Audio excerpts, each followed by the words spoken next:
Previously on Disco Elysium. Harry acquired some boots, along with finding out more about that reality he was in.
A tarpaulin cloak is still caught on the railing. No one has claimed it for their own.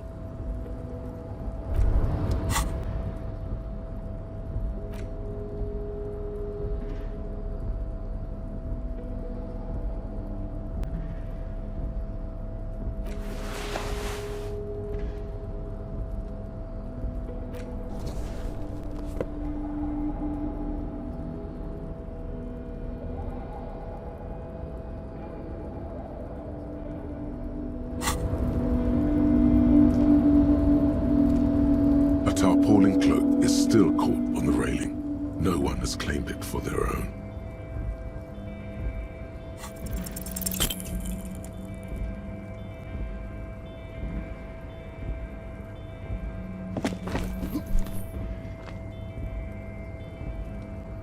Nope, no. That's still too high. What were you thinking? You're not a gymnast. You're a boxer. And you've climbed way too high up there. Right, I can't do it right now. I'll make the jump next time. Will you? Because it feels like you've strained a muscle there, or two.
still has her eyes fixed on the photograph in her hands. In the background, the radio plays.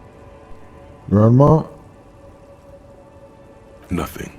Her smile just keeps widening. Her hair is grey like lead. Excuse me, Mum. I'd like to ask some questions. No response. Wherever this woman is, your words fail to reach her. Nothing to do here.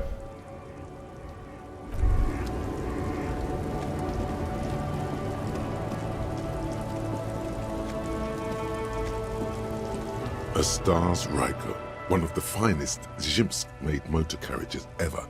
An oldie but a goldie. Who drives those? Not many people outside of Grad, and Revachol West too, it appears.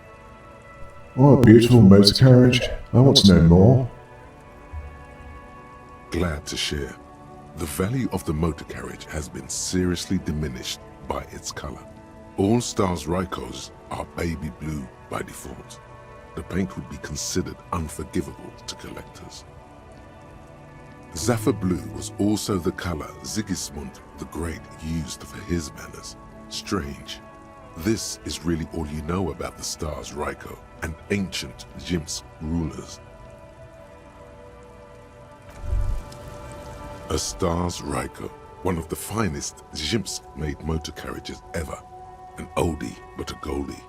That's cool, but I have police and things to do.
A mirror hangs on the bathroom wall.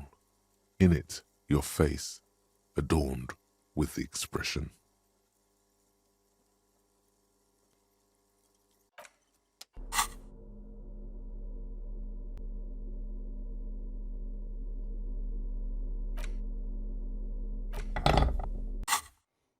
A mirror hangs on the bathroom wall.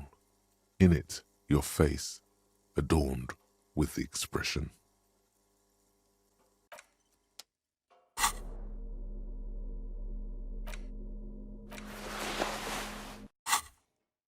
A mirror hangs on the bathroom wall. In it, your face, adorned with the expression.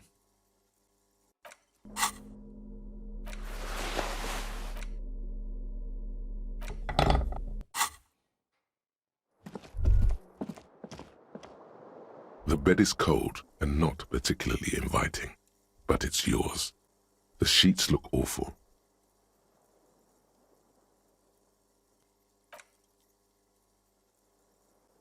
The sheets feel at once coarse and clammy against your skin. The bed sags beneath your weight as you stretch out and finally close your eyes.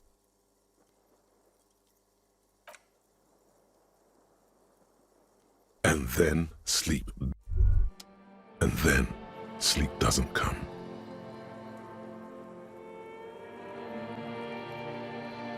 Maybe it's the bed's fault. Its synthetic filling has separated into hard lumps. The pillowcase smells oddly. It smells of alcohol and sweat and grease. It barely covers your toes, stretching over your soft belly. This is your body here, intimate and warm, breathing. Under your thrumming eyelids, you see a dizzying array of colors. You won't get off this carousel quite so easily. It's a little better. Colors, scenes, and half-formed phrases still litter your mind. Part of you is still trying to solve the case, isn't it? Who killed him? Who? Something to do with, what was it that the lieutenant said? Union? And it's gone again. Your thoughts lost between the slowing brain waves. Your breathing steadies. A great silence washes over you until your eyelids twitch in your sleep and images start forming.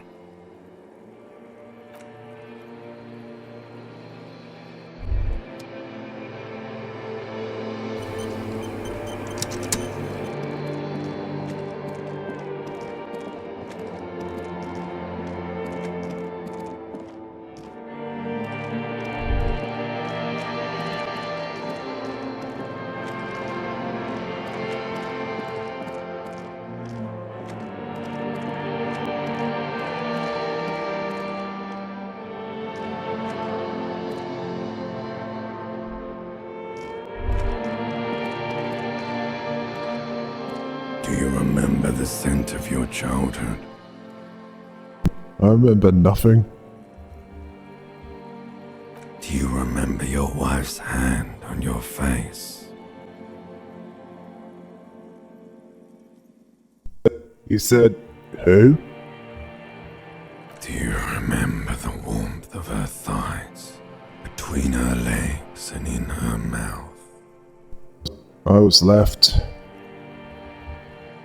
That's right, funky baby. And you just stood there. One hand on the bottle and the other on your dick. Watching her go. Let it all be dragged away from you. Tell me, where are your friends? Human beings have friends, Harry boy. Where the hell are yours? I don't want to come back. They were only cramping your descent into the abyss. Now they're gone. 3 times gone and never coming back. All of it. You failed. You failed me. You failed Elysium. What is Elysium? Everything. The Pale and the Islas. On the surface.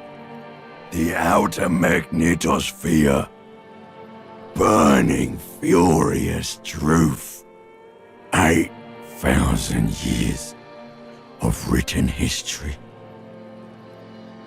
You really dropped the ball, Harry. 4.6 billion people. And you failed every single one of them. You really fucked up. I've talked to you before. No, Harry. You were just talking to yourself. That's all you ever do. Even in your dreams. And the act is wearing thin. The spots of the disco ball fade around you. You'll be back in those cold snakeskins in no time, sweating up the bed.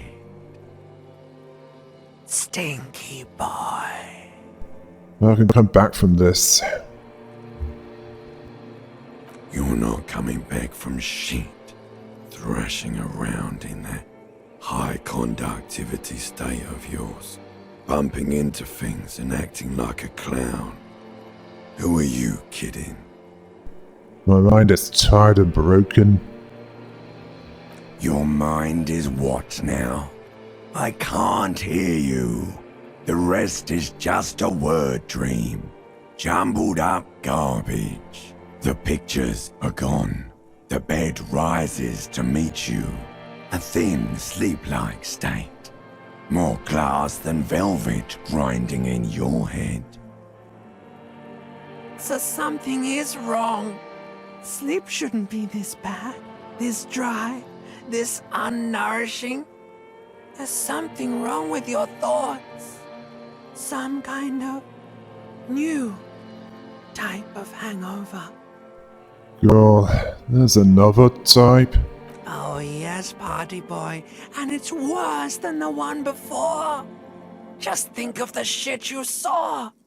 Here it comes too, so soon already. A silent alarm goes off in your head like clockwork, barely let you sleep at all. Time to get those clothes on, Harry. Time to go to work in the shit factory.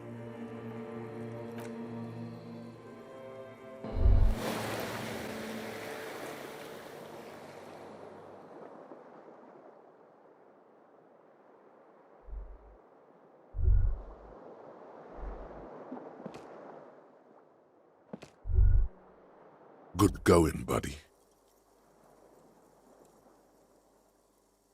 Oh my god, what the hell was that? Oh, just a dream. You have ones like that all the time. You feel even worse this morning than you did last night. What the hell is going on with me? You mean, why are you so tired? Too tired and down to even think? It is worrying, isn't it? You can't be a detective like this. Detectives need to be able to think. Why is this happening? It's just that your heart has finally pumped all the speed out of your system, Buster. Time to get some more. You're too weak to say no now.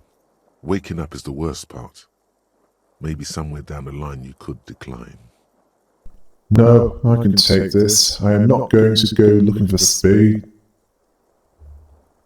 Are you sure? Ready to live as this pathetic shell of yourself for days? Basically, a week. Let's be honest, 2 weeks. Maybe 3. You won't make it. Half the town will be dead by then. You will be fired. That's a lie. I could do this without the speed. Half the town won't be dead. Suit yourself, slow, sad shell man. See how you do without your spark.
Morning.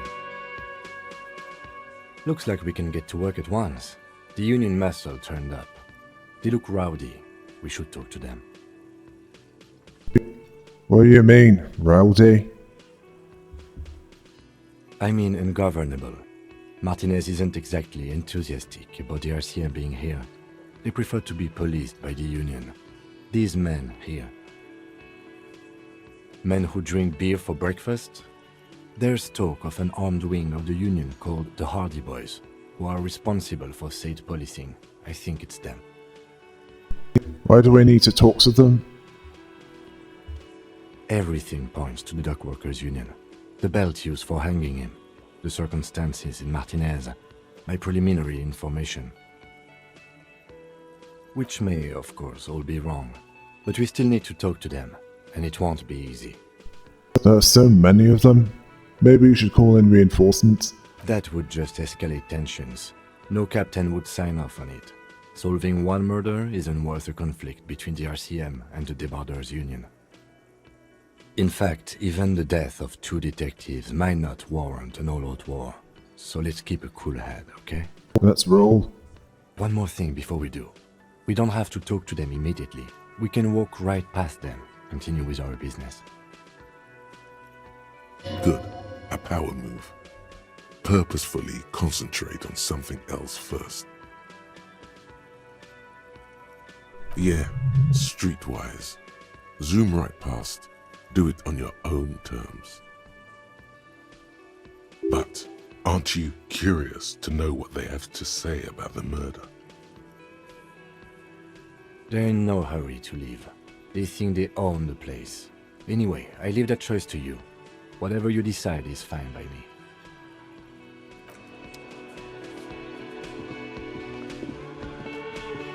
Just a moment. She's agitated, judging from the way she keeps pulling at the frayed edge of her blanket.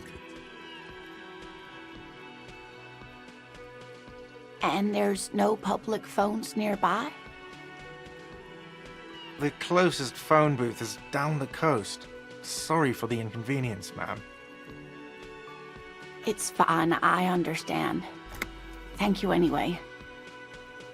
I'm glad to see you again, dear. Good day, Mum. Everything alright? Please don't trouble yourself about me, sweetie. I was just hoping to make a call, but the Whirling's phone line isn't working. The Union office probably has a phone, but I can't really get there, or to the phone booth down the coast. And Gary's phone is dead too. Why do you need to use the phone anyway? To let the young woman who's house-sitting for us know that we may be delayed. Morel, my husband, and our friend Gary were supposed to get back by Monday night, but they're still missing, and I haven't heard from them. I was also hoping she'd heard from Morel. A little missing persons puzzle might just be the thing to take your mind off the hangover. Okay, I'll bite. Has your husband gone missing before? That's just it. This isn't like him at all. He always plans his expeditions so carefully. But you have more important things to worry about. More important than a missing expedition? I don't know. Expeditions often lead to something interesting. Was this expedition your husband was on? Just some field work, sweetie. Morel is a highly trained scientist. He and his assistant Gary are studying an extremely rare species of insect. But they should have returned by now. They were just going down the coast across the waterlock to set a few traps. He said they'd be back on Monday. What could be keeping them? The waterlock, that was broken. Could this be it? The water lock to the other side of the coast is broken. They're probably just stuck over there. Oh my. What happened to the waterlock? Probably just some technical problem. Well, whatever the cause, I'm thankful. To both of you. You've spared me another sleepless night. You're welcome, ma'am. I hate to ask, but if your investigation takes you to the other side of the coast, please do keep an eye out for my husband. This will surely lead to a cryptozoological mystery with that extremely rare insect.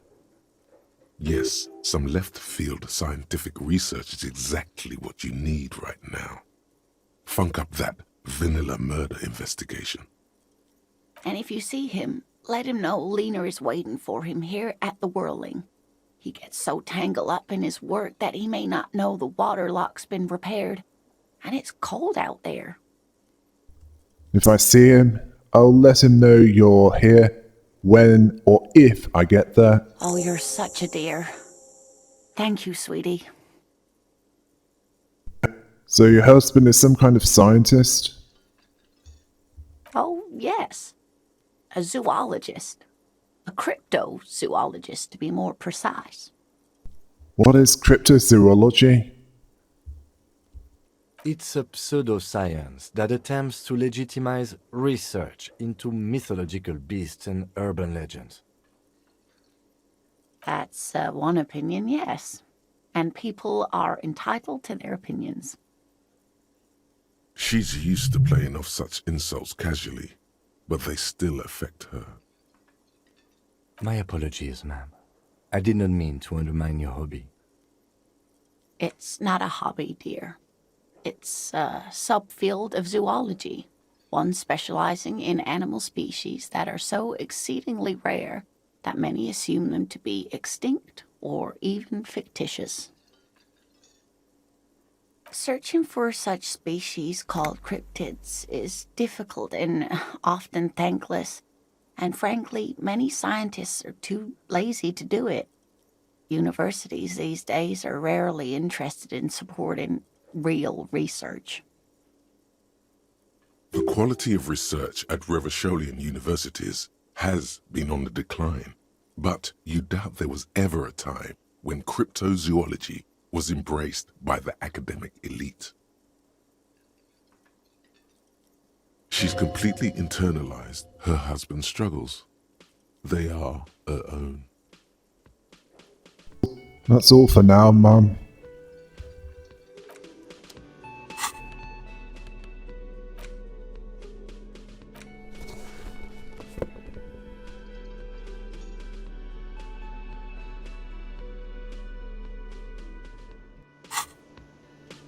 Oh, hello, dear. There you are again.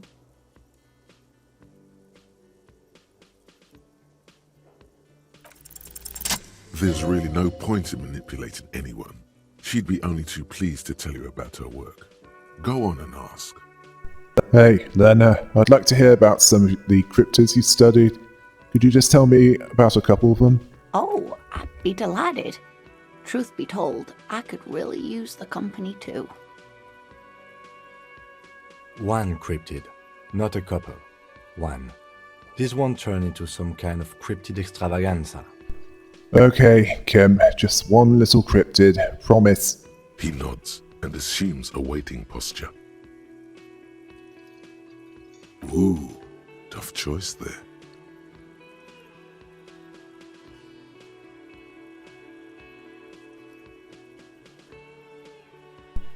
What's the most dangerous cryptid?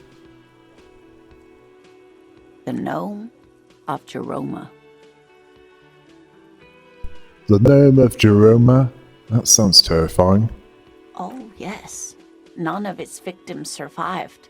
Grieving relatives never even found their bodies because the gnome's venom dissolved organic tissue. What did this cryptid look like? It was reportedly a small creature with webbed fingers and a protruding forehead and a gangly little thing. Quite scary to look at. A couple of campers found it when it was already dying. They heard an odd wailing in the woods and followed the sound. They were scared and wrapped it in tarpaulin to suffocate it. It still took the gnome of Jeroma an entire day to die. If the body of the creature was found, why aren't there detailed illustrations of it in science textbooks, confirming the existence of this very little species? Alas, the first scientist who got his hands on the creature's corpse put it in a jar of formaldehyde, thinking that would detoxify the gnome's venom. Instead, All the venom leaked out of the creature's teeth and into the surrounding liquid, dissolving the creature itself. A poetic end, perhaps, but a real loss for science. Alas, always alas, and then it was gone. Isn't that overly convenient? No, it was a perfectly good explanation. Stop being so skeptical.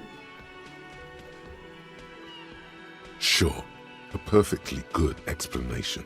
It dissolved in its own venom. Go on then. Ask about more gnomes or whatever. This has been educational. Sadly, we need to discuss something else. Of course, dear. That's all for now, ma'am.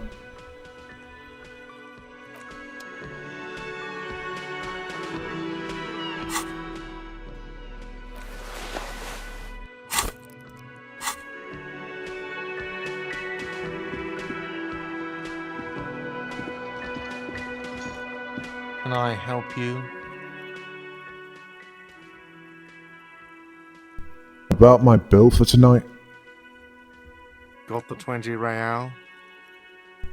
Yeah, 20 real for the night. Good. You got the room for the night, but remember, you'll need another 20 real tomorrow.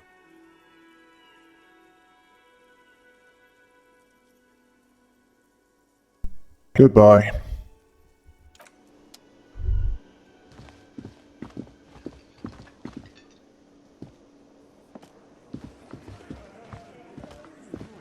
Let me handle this.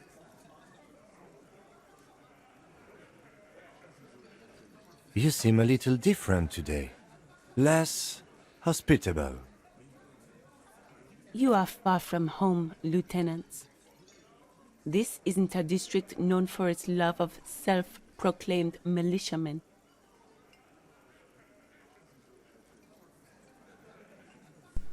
I mean no trouble. I'm just here to do my job, that's all. Not a muscle moves in her face, but her eyes trace yours, stern and perceptive. You are looking for Titus Hardy, who you think has information on a murder the RCM is investigating. You want to interview him. That's Titus. Talk to him. But know this. I'll be keeping an eye on you. No strong arming. Nothing official. The District of Martinez does not recognize your authority to make arrests.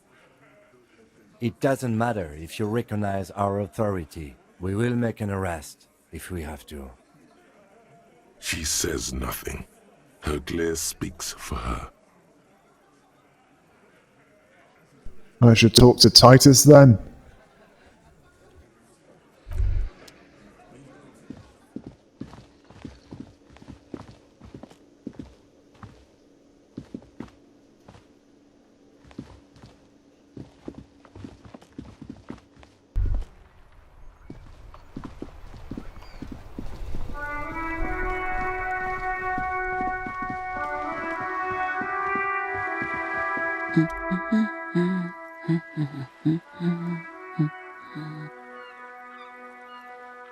The ship takes off like a silvery mosquito, unfolding its rotor blade arms. She mumbles reading, then puts down the soft cover. A good one. Yes? Hello? There we go. Me? No one. I'm just a working class woman. She doesn't really want to be disturbed that much. If she's such a working class woman, why isn't she working? Shouldn't a working class woman be working? Not all the time. Right now I'm browsing books. Even a working class woman needs something to read. Good, good. It is. I'm a policeman. I know you are. Do you need the help of a policeman? What with?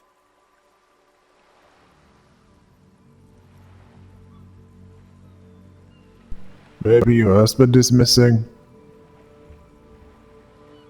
My husband? No, he's not.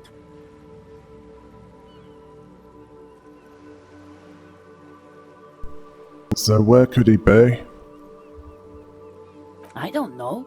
At home now? Out drinking with his friends? Working? Where is this going, officer?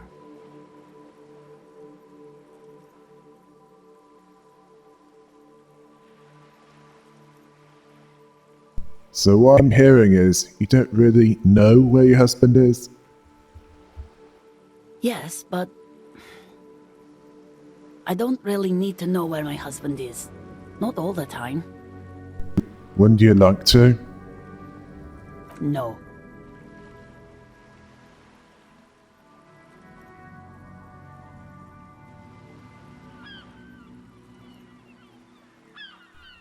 Maybe you're right. Maybe he isn't missing indeed. Of course he's not. It's not like he's a pocket watch. I wouldn't just lose him. She has, though. The husband is totally lost. You should tell her that it's okay. It's okay. What? It's alright to not know where your husband is. Nothing shameful in that. Who said anything about shame? Stop talking down to me. My husband is not missing. But he is. You can feel it. Or maybe it's something else then. Maybe your cockatoo is missing?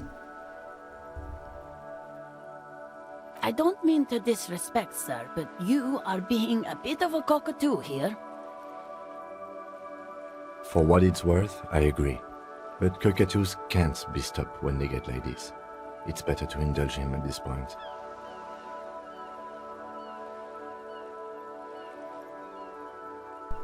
What do you mean I'm being a cockatoo? Nothing. Go read up on them if you're so interested.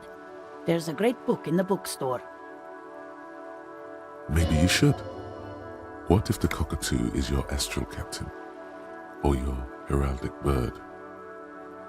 Actually, that's exactly what I'm going to do. Thanks for the tip. Wonderful. The store is open. That's all for the moment. I'll let you read. The woman before you nods and returns to her reading.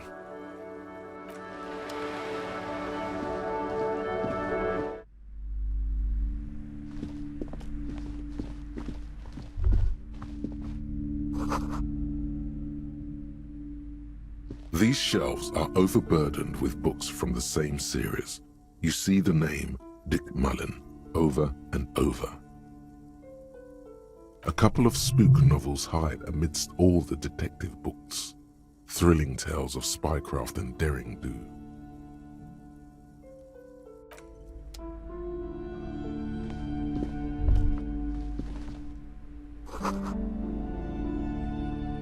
A sulfur-crested cockatoo sits on the cover, its beak slightly open. It looks as if the bird is calling out the book title, From A to Zurich, a guide to a well-behaved cockatoo. Turns out that there are so many different cockatoo species, and they all have behavioral problems. You don't have behavioral problems. That's garbage. You're cool. What about this guide to cockatoos, storekeeper? It's a must-have if you own a cockatoo. I've heard they're quite capricious. I want to buy the guide to cockatoos. Oh, a nature enthusiast. Good choice. I knew it was a good idea to keep that around.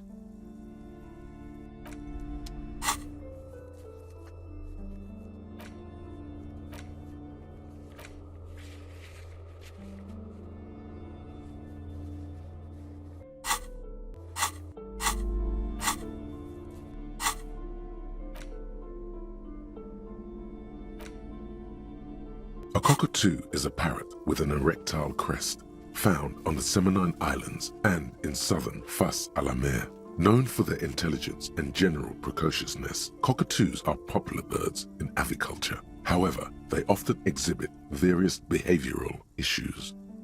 Okay, what more?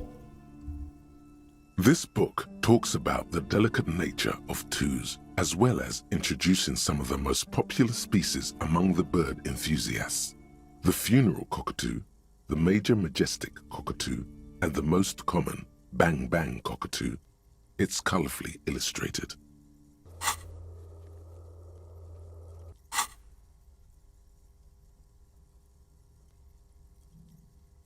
This is a yellow-tailed black cockatoo. Its specific name, Psittacus venereus, relates to its dark and somber plumage. This bird looks as if dressed for a funeral, 24/7. There is something indisputably ominous about it.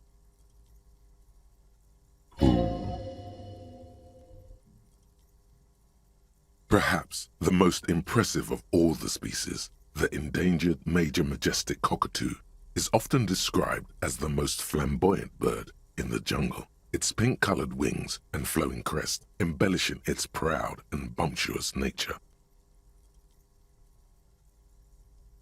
In the words of poet-explorer Sir James Fournier, few birds more enliven the monotonous hues of the verdant forest than this big, bold, and beautiful species. It must be glorious to behold, dark pink and snow white. Despite its banging name, the bang bang cockatoo is actually the shyest of the species, common in almost all Seminese forests, as well as zoos and homes all over the world. Its plumage is mainly grey and white. The Seminese name bang bang is thought to be of onomatopoeic origins.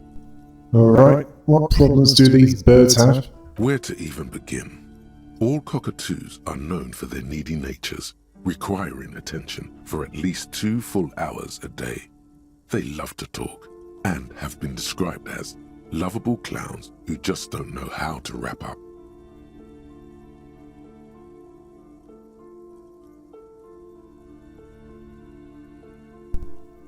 Who'd ever want a chatty companion? I want someone who knows how to listen. Pet owners also report moodiness, loudness, and hostility as recurring issues. If left unsatisfied, cockatoos may scream non-stop, pluck their feathers, or become aggressive. Right, that's pretty bad. Anything else? It is not recommended to get a cockatoo if you're not able to cook them food every day and give them the full care that they need. These birds will never understand that you have a life of your own. Yes, but there has to be something great about cockatoos as well. You're right. Cockatoos are magnificent creatures. They love to perform, cuddle and show off, and will even scream for fun, often as loud as up to 135 decibels. Ouch, that must hurt. Not great for the neighbors. Performing? Yes, birdie. Honestly, this bird does sound a bit like me. Yes, but all those cockatoo species are so different. Which one are you?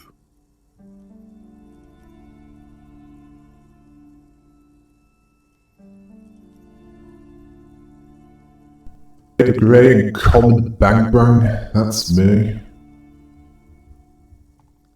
You're right. You're the mediocrity embodied. This unsung bird belongs on your heraldry.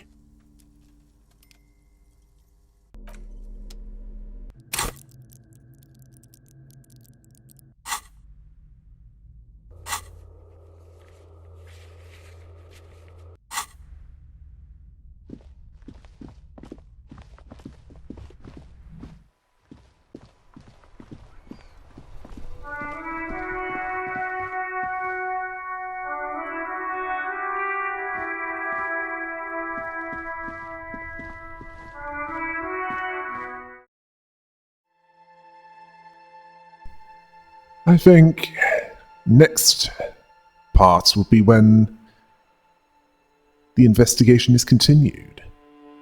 Until next time, hail the rabbit!